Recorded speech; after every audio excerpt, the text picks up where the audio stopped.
হে everyone, আবার একটা mini blog নিয়ে চলে এসেছি। দেখতেই পাচ্ছ সাজার জিনিস নিয়ে সকাল সকাল বসে পড়েছি। এই যে এটা হচ্ছে আমার খুদে ক্লায়েন্ট, আর এখানে বৌদি ভাই ক্যামেরা করে দিচ্ছে। আমারও ঘুম পাচ্ছে, ওরও ঘুম পাচ্ছে, দুজনেই সদ্য ঘুম থেকে উঠেছি, এরকম একটা অবস্থা।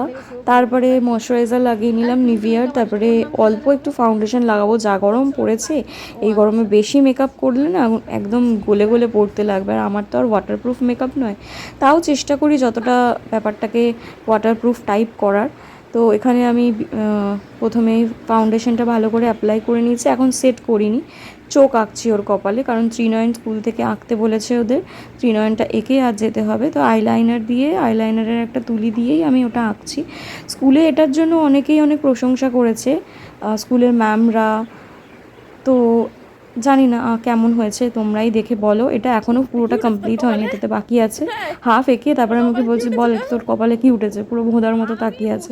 তারপর কিছুটা মেকআপ করে ও হাঁপিয়ে উঠেছে, এখনও চুল বাকি, প্যান্ট পরা বাকি, এখনও মেকআপের হাইলাইটার লিপস্টিক বাকি রয়েছে, কিন্তু ও বারবারই হাঁপিয়ে পড়ছে। এত মেকআপ করে কি হবে, এই বলে বলে ও হাঁপিয়ে যাচ্ছে, উফ হাঁপিয়ে যাচ্ছি, উফ হাঁপিয়ে যাচ্ছি, এই করছে। তারপরে আমি রেগে গিয়ে আমি বলছি, তুই বারবার এরকম চলে যাচ্ছিস তো, বারবার আয়না দেখতে যাচ্ছিস, আমি আর পারবো না কিছু করাতে। লাস্টে আমি হাল ছেড়ে দিয়েছিলাম। তারপরে বৌদিভাই ওকে প্যান্টটা পরিয়ে দিল, আর দেখছো মাথায় চুলটা বাঁধা হয়ে গেছে, ওটা আমিই করে দিয়েছি।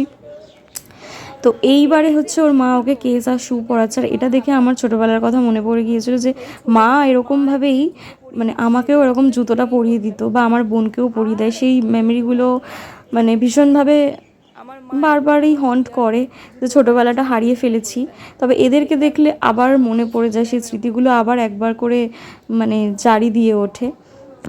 তারপরে আমি ওকে জিজ্ঞেস করছি আজকে আমার কাছে সেজে কেমন লাগছে, যেমন মেকআপ ম্যানরা তাদের ক্লায়েন্ট থেকে রিভিউ চায়, দেখো আমি বলাতে ও হেসে উঠেছে আর কোনো অ্যান্সারই দেয় না। আজকের মতো টাটা।